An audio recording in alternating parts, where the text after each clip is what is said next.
비웃는 숙녀는 5가지 에피소드들이 모여 하나의 이야기를 구성하는 방식인데요. 첫 번째 에피소드의 제목은 노노미야 교코입니다. 제목만 보셔도 아시겠지만 여자 이름이고요. 이 에피소드의 주인공이 어떤 캐릭터냐면 학교에서 왕따를 당하고 있는 13살 여중생이에요. 작중 표현으로는 화장실에 있을 때 위에서 뭐 물을 뿌린다거나 누가 도시락에 뭐 개구리를 넣거나 하는 걸 뭐 일상처럼 당해왔다고 묘사가 되는데, 그런 중 사촌인 미치루가 같은 학교, 같은 반으로 전학을 오게 됩니다. 보시면 미치루의 가족 관계에 어머니가 안 계신데 돌아가시나 그런 게 아니고 가정 생활에 불만을 가지고 집을 나갔다고 설명을 해요. 그러니까 미치루는 아버지랑 둘이서만 살고 있는 거죠. 자, 그럼 미치루가 교코의 반에 전학을 오면서 상황이 어떻게 되냐면, 일단 미치루가 등장하자 반 아이들이 모두 깜짝 놀랍니다. 모델 체형의 작은 얼굴, 같은 인종으로 보이지 않을 정도로 미인, 이렇게 묘사가 되거든요.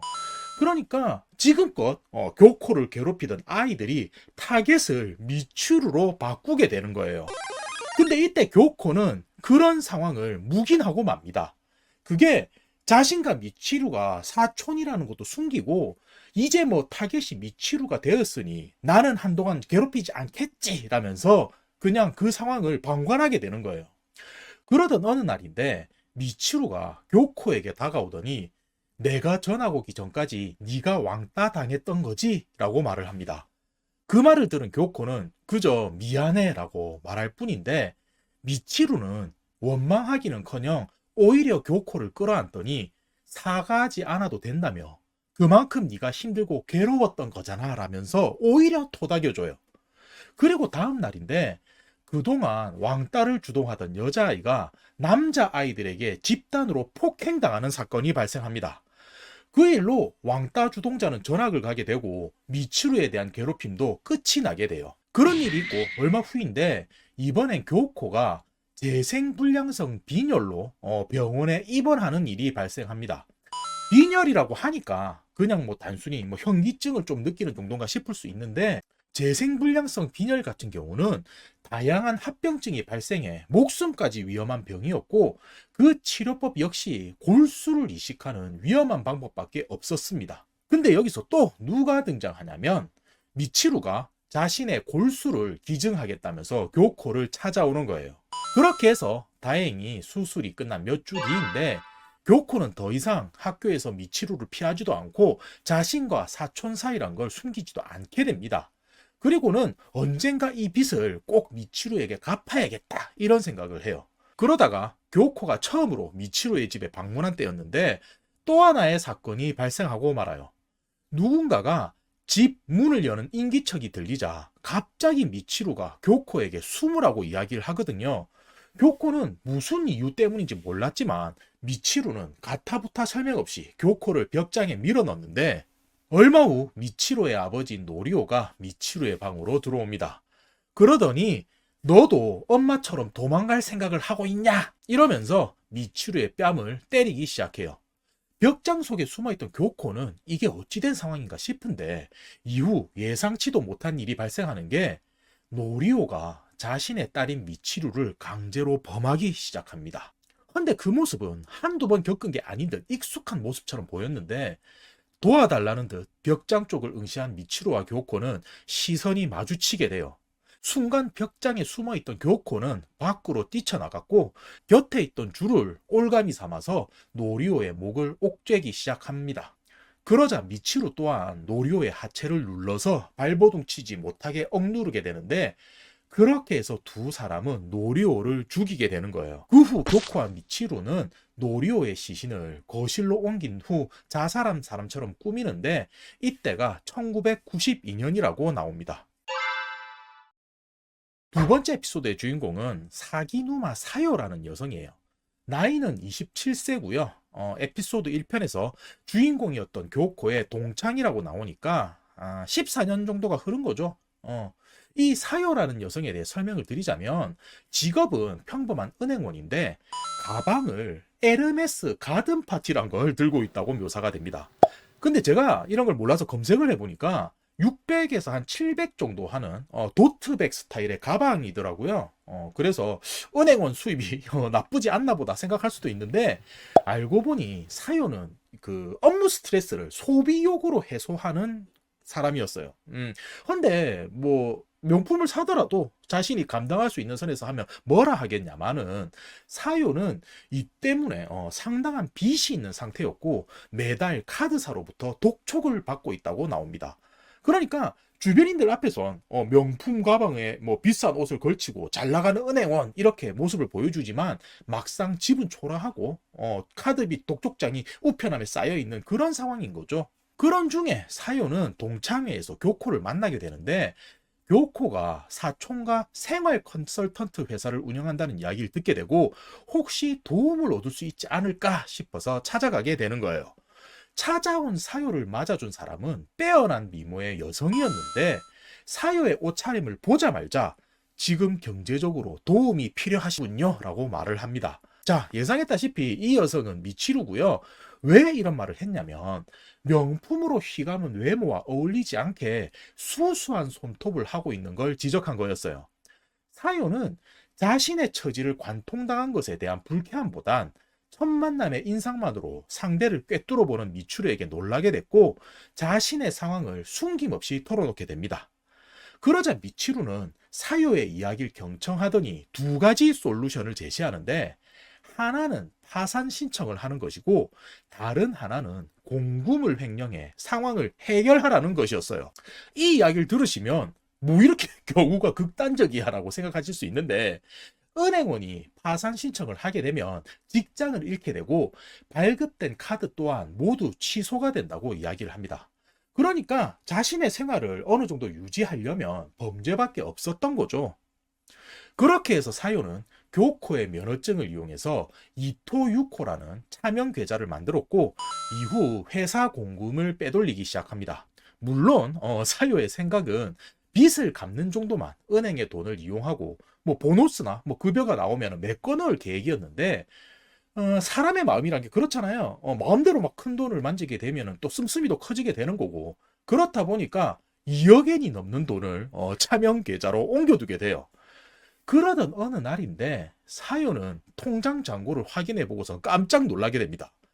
2억 원이 넘었던 잔고를 누가 통장에서 빼갔던 거였는데, 사요는 정신이 아찔해지면서 이게 어찌 된 건가 상황을 뒤집어 보니, 이토 유코라는 여성이 은행 창구로 방문해서는 직접 돈을 찾아갔다는 걸 알게 됩니다.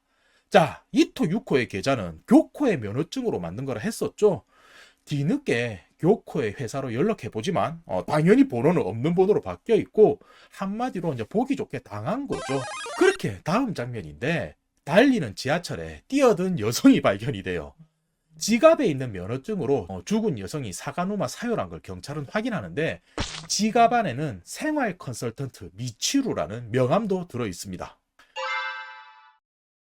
자, 세 번째 에피소드는 2006년이고요. 주인공은 교코의 남동생인 노노미야 히로키예요.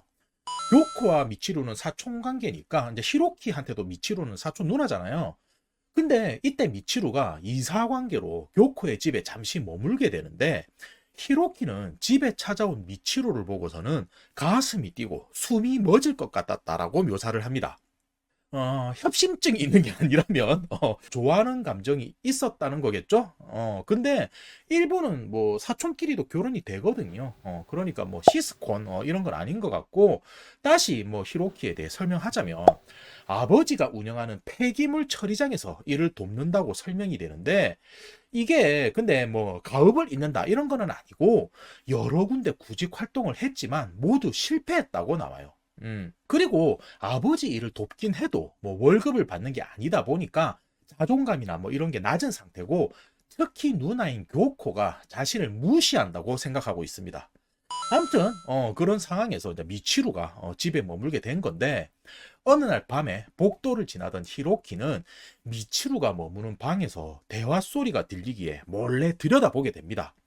근데 누나 교코가 그 미치루를 이렇게 만져주고 있었어요. 제가 이 표현을 상당히 순화했는데, 그 두 사람의 동성애 장면을 이제 히로키는 보게 된 거고 이제 놀랄 수밖에 없었던 거죠. 그리고 이제 다음 날인데 소각장에서 일을 하는 히로키 곁으로 미치루가 찾아오더니 자신은 아버지가 자살한 후에 암울한 인생에서 해방된 줄 알았는데 새로운 존재가 나타나서 자신을 속박했다. 뭐 이런 이야기를 해요. 이 말에 히로키는 무슨 말을 하는 거지 싶은데 미치루는 말을 잇는 게 나는 동성애자가 아닌 이성애자인데 중학교 시절부터 교코에게 약점이 잡혀 지금 이런 관계가 되었다. 뭐 이런 이야기를 합니다. 그러니까 본인 의사와 상관없이 억지로 이루어진 관계 뭐 이런 말인데 자기가 중학교 시절에 골수를 기증한 것도 교코가 강요해서 그런 거고 지금 같은 회사를 운영하는 것도 자신은 교코의 노예이기 때문이다. 뭐 이런 이야기를 하는 거예요. 근데 아시죠? 지금 보시는 분들은 저거는 거짓말인데 하는 걸 아시잖아요. 하지만 그 말을 들은 히로키는 피가 막 거꾸로 솟는 듯 했다 이러거든요. 그러면서 누나지만 교코는 살려둬선 안 되는 존재야 라고 생각하게 됩니다. 그리고 며칠 뒤 미치루가 집을 비운 새벽인데 결국 히로키는 어두운 교코의 방에 몰래 들어가서는 장도리로 얼굴을 내리쳐 죽여버립니다. 헌데 그 모습을 아버지인 다카유키에게 들키고 말아요. 히로키는 지금껏 일을 하면서도 제대로 된 급여를 받지 못한 것에 대해 불만이 있었고 교코의 일이 트리거가 돼서 아버지 또한 죽여버리고 맙니다. 그리고 다음 장면인데 경찰들이 폐기물 소각장을 들여다보면서 곤란해하고 있습니다. 상황이 어찌 된 거냐면 어젯밤에 남편이 방을 나간 후 곧이어 부인인 대루에도 따라 나섰는데 아들이 남편을 죽이는 걸 보고는 곧장 경찰서로 달려가서 신고를 한 거였어요. 근데 경찰이 왔을 때는 이미 히로키가 시신을 소각한 후였던 거죠. 그러니까 경찰들은 죄밖에 없는 상황에 살짝 곤란해하고 있었는데 다행히 바닥에 흩어진 혈흔을 통해서 DNA 조사는 가능했고 죽은 사람이 다카유키와 교코라는 것이 확인되어집니다. 그리고 최근 집에 머물렀던 사촌인 미치루란 여성에게서 증언도 확보하게 되는데 평소 히로키가 집안 사람들에게 불만이 많았다 이런 이야기도 경찰은 듣게 돼요. 그렇게 해서 결국 히로키는 20년형을 구형받게 됩니다. 자, 다음 에피소드는 2012년이고요. 주인공은 후루마키 요시에라는 40대 주부인데 생활 컨설턴트인 미치루를 찾아온 고객이에요. 근데 아무 일도 없는 평범한 여성이 미치루를 찾아오진 않았겠죠. 요시에는 남편이 실직한 이후 경제 활동을 전혀 하지 않는다면서 그동안은 남편의 퇴직금과 모아둔 저축 같은 걸로 겨우 생활이 가능했지만 이제는 자기 혼자서 벌어오는 급여로는 한계인 상황이라고 미치루에게 말을 합니다. 미치루는 그런 요시의 이야기를 묵묵히 듣더니 남편 도시오에 대한 안 좋은 이야기를 하기보다는 그동안 고생했을 요시에 대해 대단한 어머니라면서 감동을 받았다 이런 이야기를 해요. 그러자 요시에는 가슴 속에 뚝이 무너지는 듯 알 수 없는 눈물을 쏟아냈고 속이 후련해지는 무언가를 느끼게 됩니다. 그렇게 이제 첫 만남이 끝나는데 미치루는 요시에에게 당신은 남편이 없어도 충분히 혼자서 헤쳐나갈 강한 여성입니다 라는 이야기를 해요. 그리고 며칠 후인데 요시에는 다시 미치루를 찾아옵니다. 요시의 모습은 두꺼운 화장으로도 얼굴의 멍자국을 감추지 못했는데 그 모습을 본 미치루는 요시에에게 이런 말을 해요. 당신에게 중요한 건 두 딸입니까? 남편입니까? 그 말을 들은 요시에는 두 딸이라고 대답을 합니다. 그렇게 해서 두 번째 만남도 끝이 나는데 얼마 후 남편 도시오와 요시에가 탄 차가 바다에 빠지는 사고가 발생해요. 그 일로 인해 남편 도시오는 죽게 되지만 다행히 부인 요시에는 겨우 차 밖으로 탈출해 목숨을 건지게 됩니다. 자, 마지막 에피소드인데 주인공은 가모우 미추루가 됩니다. 일단 상황은 4편의 주인공이었던 요시에가 경찰들에게 추궁을 당하고 있는데 바닷가 근처 CCTV를 조사해 보니까 물에 빠진 자동차의 운전자가 남편이 아닌 요시에인 게 확인되었고 사고가 있기 전에 요시에가 남편의 보험료를 인상한 것도 발각이 된 거였어요. 그렇게 해서 결국 요시에는 자신의 죄를 인정하게 되고 경찰은 최근 요시에가 미치루란 여성을 만났다는 것도 알게 됩니다. 근데 예전 히로키 사건을 조사하던 경찰이 미치루란 이름이 다시 등장하자 의아하게 생각하고 다시 과거의 사건들을 조사하기 시작하는데 미치루의 아버지가 자살했다는 것도 알게 되고 교코가 살해당한 점도 의아하게 생각해서 미치루가 입막음을 위해 교코를 죽인 게 아닌가 하는 결론까지 다다르게 된 거였어요. 그런 중에 공금 횡령 후에 자살한 사요라는 여성의 파일에도 미치루가 언급된 것을 확인하게 되는데 당시 지하철 CCTV를 최신 기술로 복원을 해보니 사요가 선로로 떨어지기 전에 미치루가 뒤에서 밀고 있는 장면을 포착하게 됩니다. 그러니까 사요는 자살한 게 아니었고 미치루에게 떠밀려서 사고로 죽은 거죠. 자, 이렇게 해서 이후 상황인데 4건의 범죄가 관련된 용의자가 엄청난 미인이라는 게 매스컴의 흥미를 타서 매일같이 미치루와 관련된 기사들이 쏟아져 나오게 됩니다. 우리나라도 그런 거 있었죠.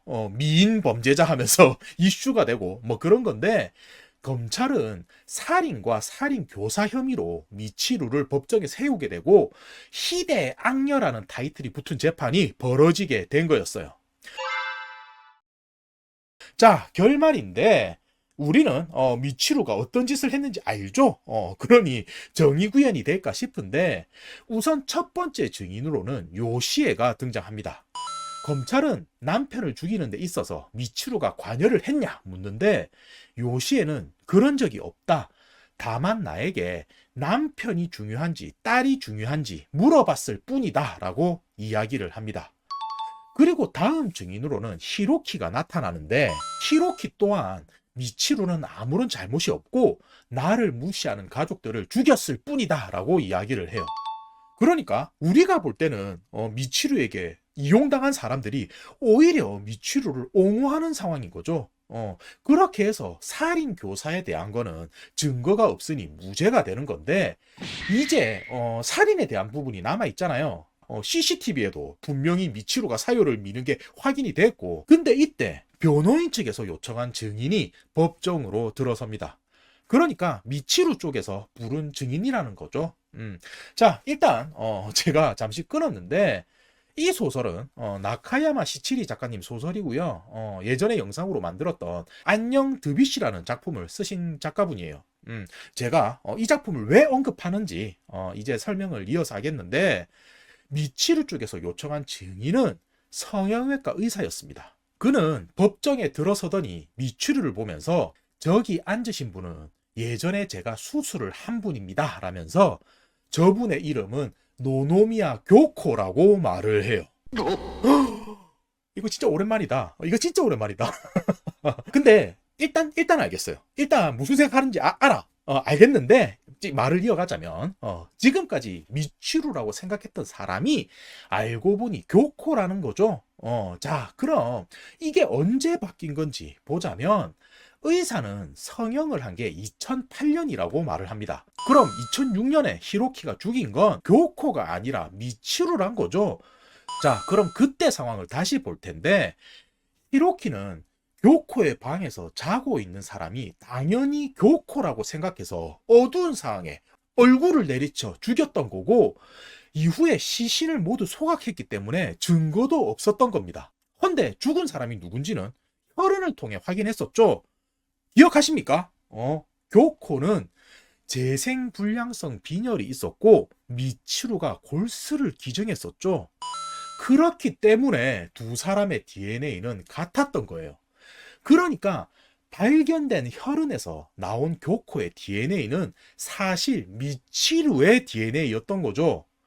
그렇게 해서 교코 대신 미치루가 죽었고 이후 교코는 미치루처럼 되고 싶다는 생각에 2008년 성형을 했던 겁니다. 그러니까 지금의 미치루는 이전 사건과는 관련이 없다는 거죠. 한마디로 선로로 사요를 민 거는 진짜 미치루고 지금 법정에 있는 미치루는 교코라는 겁니다. 자, 일단 들으시다가 뭐야 이 뭐라는 거야 하면서 다시 좀 앞으로 넘길까 하실 분들 몇 분 계실 것 같은데 제가 좀 이따가 다시 설명을 드릴게요. 자, 아무튼 그렇게 해서 살인에 대한 부분도 미치루, 가로 열고 교코는 무죄가 됩니다. 그리고 이제 최종 결론인데 여기서 또 한 번의 반전이 나와요. 사실 미치루는 성형을 2번 했습니다. 아니 이건 또 무슨 말이야? 자, 진실이 어찌 되는 거냐면 미치루는 사요를 선로로 떠밀면서 카메라가 자신을 찍고 있다는 걸 뒤늦게 인지하게 됩니다. 그래서 교코를 이용해서 자신의 신분을 세탁하려고 마음먹게 돼요. 물론 세 번째 에피소드에서 거짓말로 히로키를 구슬린 것도 범죄를 저지르게 하려는 계획인 거고, 이 사건이 있은 후 2년 뒤 성형을 했다고 나오는데 사실은 그 전에 먼저 미치루는 몰래 교코로 성형을 하고는 다시 찾아가서 본인 얼굴로 바꾼 겁니다. 자, 미래의 제가 도표를 만들었을 텐데 세 번째 에피소드와 네 번째 에피소드 사이에 2번 성형을 했다는 거죠. 그리고 네 번째 에피소드에 등장하는 요시에 같은 경우는 우리가 봐도 뭔가 좀 어설펐잖아요. 그게 왜 그러냐면 실제 자기는 미치루가 맞지만 사실은 교코란 걸 공식하고 싶어서 어리숙한 요시에가 범죄 실패에 잡히길 유도한 거였어요. 그래야 자신이 법정에서 사실은 내가 미치루가 아니다 라고 말할 수 있으니까 이런 식으로 완벽한 신분 세탁을 하려 한 거죠. 자, 요약하자면 에피소드 1에서 교코와 미치루는 DNA를 공유하게 되고 에피소드 2에서는 막대한 돈을 사기치지만 CCTV에 모습이 찍히게 돼요. 그래서 에피소드 3에서 미치루는 히로키를 이용해 교코를 죽인 거고, 에피소드 4에서는 스스로 법정에 나가기 위해 요시에를 이용한 거죠. 그리고 마지막 에피소드 5에서 자신이 사실은 미치루가 아닌 교코라는 거짓말로 지금껏 벌인 모든 사건에 무죄를 선고받곤 자유가 됩니다. 그러면서 자신의 계획대로 흘러간 상황을 비웃으며 소설은 끝이 나요. 자, 또 나왔죠. 성형으로 얼굴을 바꾼다. 일단 저는 이게 가능한 영역인지까지는 잘 모르겠습니다만은 작품적인 허용이라고 생각했으면 합니다. 끝.